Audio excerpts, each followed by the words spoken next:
এবং রাজশাহী, খুলনা ও বরিশাল বিভাগের 2-1 জায়গায় অস্থায়ীভাবে দমকা ঝোড়ো হাওয়াসহ বৃষ্টি বা বজ্রসহ বৃষ্টি হতে পারে। সেই সঙ্গে কোথাও কোথাও বিক্ষিপ্তভাবে শিলাবৃষ্টি হতে পারে। এছাড়া রাজশাহী, পাবনা, দিনাজপুর, নীলফামারী সহ খুলনা ও বরিশাল বিভাগের ওপর দিয়ে যে মৃদু থেকে মাঝারি ধরনের তাপপ্রবাহ বয়ে যাচ্ছে তা অব্যাহত থাকতে পারে। সোমবার সারা দেশে দিন ও রাতের তাপমাত্রা প্রায় অপরিবর্তিত থাকতে পারে।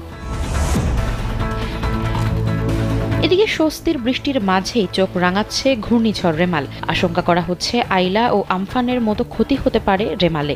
আবহাওয়াবিদরা বলছেন আগামী 25 মের পর যে কোনো সময় উপকূলে আছড়ে পড়তে পারে ঘূর্ণিঝড়টি। ঘূর্ণিঝড় রেমালের নামকরণ করেছে ওমান, আরবিতে যার অর্থ বালি।